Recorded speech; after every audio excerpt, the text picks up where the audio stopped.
కాలం అందరికీ ఛాన్స్ ఇస్తుంది. మీకు శ్లోకం చెప్పాను, పద్యం చెప్పాను, మహాభారతం చెప్పాను. కాదు గురుగారు, మరి హిందువులు ఓట్లన్నీ కదా పడతాయా? మీకు అదే చెప్తున్నా. హిరణ్యకశిపుడు చనిపోవడానికి ప్రహ్లాదుడు కారణం. ఎలా? ఆయన పిలిస్తే నరసింహస్వామి వచ్చాడు కాబట్టి. కానీ హిరణ్యకశిపుడు చనిపోవడానికి కారణం ప్రహ్లాదుడా, హిరణ్యకశిపుడు పొగరా? హిరణ్యకశిపుడు పొగరు. అలాగా మనలో ఒక ప్రహ్లాదుడు ఉంటే నరసింహస్వామి వచ్చి దాన్ని మనం రక్షిస్తాడు కదా. హిరణ్యకశిపులో ఉంటే నరసింహస్వామి రావుడు. అర్థమైందమ్మా? కాబట్టి ఎప్పుడైనా మనం చిన్నప్పుడు చదువుకోలే, బలవంతుడు నాకేమని పలువురతో నిగ్రహించి పలుకుట మేలా, బలవంతమైన సర్పము చలిచీమల చేత చిక్కి చావదే సుమతి. కాబట్టి పెద్ద విషయం ఏం కాదు. కాలం అందరినీ సెట్ చేస్తుందమ్మా, అన్నీ సెట్ చేస్తుంది. కాబట్టి అధికారం లేకపోతే ధనము, పేరు ఇవన్నీ తాత్కాలికం, ధర్మం శాశ్వతం. కారే రాజులు గర్వోన్నతిని పొందరే, వారేరి సిరిని మూట కట్టుకుని పోజాలిరే ఏరి వీళ్ళంతా. కాబట్టి ఈ కాలంలో ఇవన్నీ వస్తుంటాయి, పోతూ ఉంటాయి. వీళ్ళు కొంత నాశనం చేయగలుగుతారు, తర్వాత వాళ్ళు నాశనం అయిపోతారు. చరిత్ర చూడండి. కేవలం నాశనం వరకేనా? ఆ అభివృద్ధి ఏమీ జరగలేదంటారా? వైజాగ్ ఫ్లోటింగ్ బ్రిడ్జ్ అనుకోండి, ఇప్పుడు ఏదన్నా సరదా కోసం చేసిన వాటికి అభివృద్ధి అలాంటి పేర్లు అంటే సింక్ అవ్వలేదు. అందుకని దాని గురించి చూసాము, వీడియోలు వస్తాయి కదా. ఓకే, అభివృద్ధి అంటే అందరికీ అన్నం దొరకడం, ఫ్రీ పథకాలని చాలా మీ ఫ్యాక్టరీలో, మీ ఇంట్లో ఏ రాజకీయ నాయకుడు వచ్చినా వాళ్ళ ఇంట్లో బెటర్ కదా మరి. కాబట్టి ఇంకా ఎవడైతే మాకు ఏరా అయితే ఏంటి, ఏరా అయితే ఏంటి, ఇప్పుడు ఏరా అయితే ఏంటి?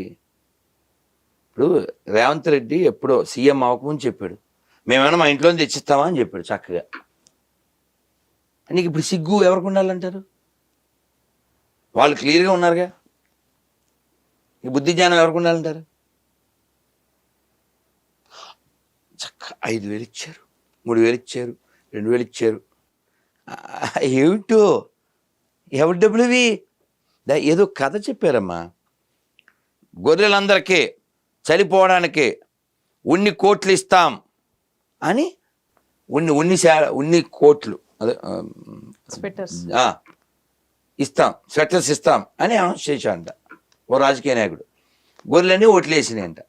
సార్ ఇన్ని గొర్రెలకి మీరు ఎలా తెచ్చిస్తారు అని గొర్రెలు అడిగినాయంట.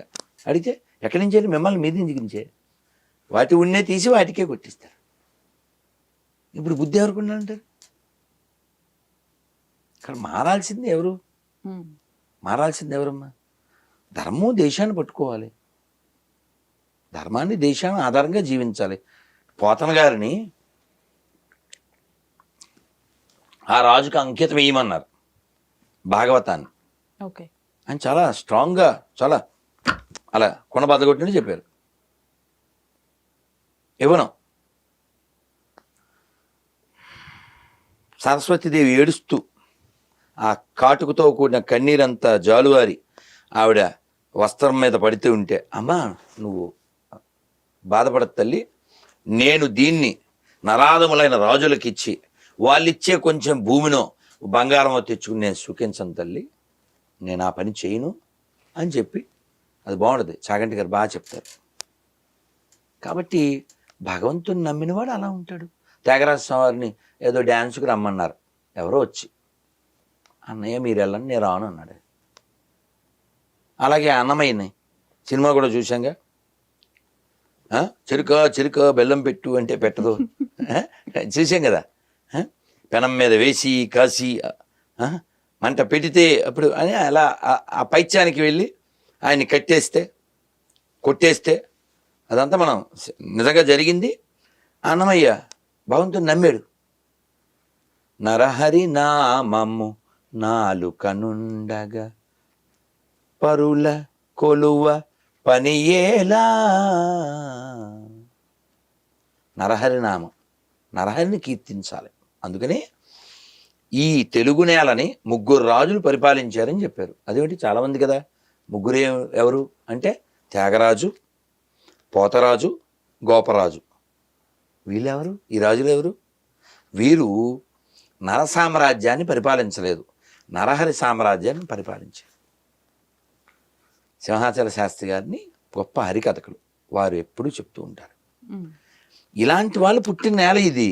ఏదో రాజకీయం, ఏదో పార్టీ, 10 ఏళ్ళు, 20 ఏళ్ళు, పోనీ 30 ఏళ్ళు, 50 ఏళ్ళు. మరి ఈ చరిత్ర ఎప్పటిది? ఈ సంస్కృతి ఎప్పటిది? అన్నమయ్య పాట పాడుతున్నాం ఇప్పుడు, ఎప్పటిది? 600 ఏళ్ళు. ఇప్పుడు ఎవడైతే పదవిలో ఉన్నాడో 100 ఏళ్ళ తర్వాత ఎవరిని గుర్తుపెట్టుకుంటాడా? ఆ వంశం ఉంటుందా? కాబట్టి ఏదో కనబడుతుంది కదా అని సాంగ్ వేయకూడదు. రెచ్చిపోదాం బ్రదర్, చచ్చిపోతావు బ్రదర్, రెచ్చిపోదాం బ్రదర్ సాంగ్ ఇస్తే చచ్చిపోతాం. కాబట్టి తాత్కాలికం. దేన్ని చూడలేదమ్మా. హిందువులు లేకపోతే, హిందువులు ఓట్లు లేకపోతే ఆ గుడి ఎవరు బాగు చేస్తారు? గుడి లేకపోతే సంస్కృతి ఎలా నిలబడుతుంది? మీరు చూడండి, పోనీ చరిత్రలోకి వెళ్ళండి. ఎక్కడెక్కడ ముస్లిం డామినేషన్ పెరిగిందో అక్కడ దేవాలయాన్ని ధ్వంసం చేయబడ్డాయా లేవా? పోనీ ఆ ఎప్పుడో జరిగిన కాలంలో దానికి సాక్ష్యాలు ఇప్పుడు కూడా ఉన్నాయి కదా. అవును. మొన్నేదో మనం 600 ఏళ్ళకే ఒక గుడి కట్టుకున్నాం అయోధ్యలో. బాబర్ అనే దొంగోడు వచ్చి దాన్ని కూల్చేస్తే మళ్ళీ మనం 600 ఏళ్ళకి కట్టుకున్నాం. మరి ఔరంగజేబు వాడు చేసింది కాశీ, అది త్వరలో విముక్తి అవుతుంది. ఇక్కడ ఏదో జోక్ ఉంటుంది హైదరాబాద్లో. ఏంటి ఆ జోకు? గంగా జమున తహజీబ్ ఏదో అంటుంటారు. అంటే ఏంటండి అర్థం? తెలియదు గురుగారు. గంగా జమున తహజీబ్ అంటే గంగా యమున ఎక్కడ కలుస్తాయి తెలుసా నీకు? త్రివేణి సంగమం అంటారు, ప్రయాగరాజ్, అక్కడ కలుస్తాయి. అంటే హైదరాబాద్ సంస్కృతి ఏంటంటే ముస్లింలైనా హిందువులైనా అందరూ గంగా యమునలో కలిసి ఉంటారు అని దాని అర్థం. ఓకే. మరి అలా కలిసి ఉన్నప్పుడు ఇది మాది కాదు కదా. అప్పుడు ఏదో ఎవడో ఏదో చేశాడు బుద్ధిహీనుడు, ఇది మీ గుడి మీకు ఇచ్చేస్తే అయిపోతుంది. అప్పుడు కదా వాళ్ళు భయ్యాలయ్యేది మనకి. అప్పుడు కదా గంగా జమున తహజీబు. అది మాది కాదు, కనబడుతుంది కదా, ఇచ్చేస్తే అయిపోతుంది. మోదీ గారు రీసెంట్గా ద్వారకాని ద్వారకా, దర్శించారు. ఈ అయోధ్య మందిరం, రామ మందిరం కానివ్వండి, అంటే సంక్షేమ పథకాలు అనేవి ఏవి పెద్దగా చేయకపోయినా ఇలాంటివి చేసేది కేవలం ఓట్ల కోసమే అని కొంతమంది వాదన. మీ అభిప్రాయం ఏంటి? సంక్షేమం అంటే ఏంటి? నీ కిడ్నీ తీసి నీ ముందే అమ్మేసేసి నీ గిఫ్ట్లు ఇవ్వడమా? చెప్పండి. నీ కిడ్నీ తీసేసి దాన్ని నీ ముందే అమ్మేసి నీకు గిఫ్ట్లు ఇవ్వడం, దాంట్లో సంక్షేమం ఉంది, క్షేమం ఉంది కదా. క్షేమం ఎక్కడుంది అందులో? మన సంస్కృతి, మన సాంప్రదాయం 1000 ఏళ్ళ క్రితం నష్టపోయిన వాటిని వెనక్కి తెస్తున్నారు. ఇప్పుడు 370 ఆర్టికల్ 70 ఏళ్ళు కొన్ని లక్షల మంది నిరాశ్రయం చేసింది, కొన్ని లక్షల మందిని చంపేలా చేసింది. పనికిమాలిన ఆర్టికల్ అది. ఈ పనికిమాలిన పార్టీ ఒకటి, అదే కొన ఊపిరితో ఉంది పనికిమాలిన పార్టీ, 150 ఏళ్ళ పార్టీ, మేము మళ్ళీ వెనక్కి తెస్తామంటది. ఏం మాట్లాడాలి మనం? ఏం మాట్లాడాలి? ఎంఆర్పికి ఎంపీఆర్కి తేడా తెలియనోడు పప్పుగాళ్ళు. పొద్దున్నే లేచి స్టవ్ మీద బొగ్గులేసి టీ పెట్టుకుంటాడంట, తెలుసా పప్పు? ఆ స్టవ్ మీద బొగ్గులేసి టీ కాస్తాడు వాడు పరిపాలకుడు. ఇంకెలా ఉంటుందంటారు? పొద్దున్నే లేకపోతే మీరేంటి జై శ్రీరామ్ జై శ్రీరామ్ అంటారు, మీరు అన్నం కూడి లేకుండా సత్తారో అంటాడు వీడు. అందుకు కదా తండ్రి వలె పరిపాలించేవాడు కావాలి.